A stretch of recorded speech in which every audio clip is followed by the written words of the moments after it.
Hello friends, welcome to Spoken English class. இந்த வீடியோவில் குட்டி குட்டி வாக்கியங்கள் சின்ன வாக்கியங்கள் நம்ம அடிக்கடி யூஸ் பண்ணக்கூடியது பார்க்க போகிறோம். சில imperative sentences பார்க்கலாம், verb, object இதெல்லாம் வரக்கூடிய sentences பார்க்கலாம். Write a letter, ஒரு கடிதம் எழுது, ஒரு கடிதம் எழுதுங்க அப்படின்னு சொல்லலாம். Write எழுதுங்க. Draw a picture, படம் வரைங்க. Drawனா வரை அப்படின்னு அர்த்தம். Sing a song, ஒரு பாட்டு பாடு. Sing அப்படின்னா பாடுங்க.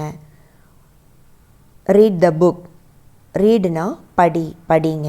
புக்கை புத்தகத்தை படிங்க. Drink water, drinkனா குடிங்க அப்படின்னு அர்த்தம். Drink water, தண்ணீர் குடியுங்க. Open the door, கதவை திறங்க. Open அப்படின்னா திற அப்படின்னு அர்த்தம். Close the door, க்ளோஸ் பண்ணுறது அப்படின்னா மூடுறதுன்னு அர்த்தம். Close the door, கதவை மூடுங்க. Plant a tree, மரம் நடுங்க. Bring me an umbrella, குடை. Bring me an umbrella, எனக்கு ஒரு குடை கொண்டு வாங்க.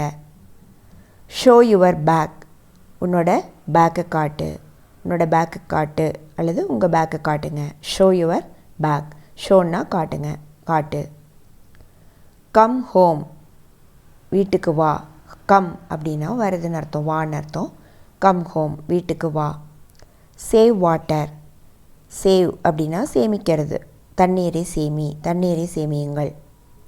வாட்ச் டிவி பார் அப்படின்னு சொல்லுவோம். கட் த வெஜிடபிள்ஸ் காய்கறிகளை நறுக்கு, காய்கறிகளை கட் பண்ணுங்க அப்படின்னு சொல்லுவோம்.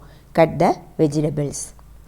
இந்த வீடியோவில் ஸ்மால் சென்டென்சஸ் 14 சென்டென்சஸ் பார்த்துருக்கோம். இதை யூஸ் பண்ணிட்டு இருங்க, ப்ராக்டிஸ் பண்ணுங்கள். தேங்க்ஸ் ஃபார் வாட்சிங் திஸ் வீடியோ. தொடர்ந்து வீடியோ பார்க்க சேனல் இன்னும் சப்ஸ்கிரைப் செய்யாமல் இருந்தால் சப்ஸ்கிரைப் செஞ்சு பக்கத்துலேயே இருக்கிற பெல் பட்டனை அழுத்துங்க.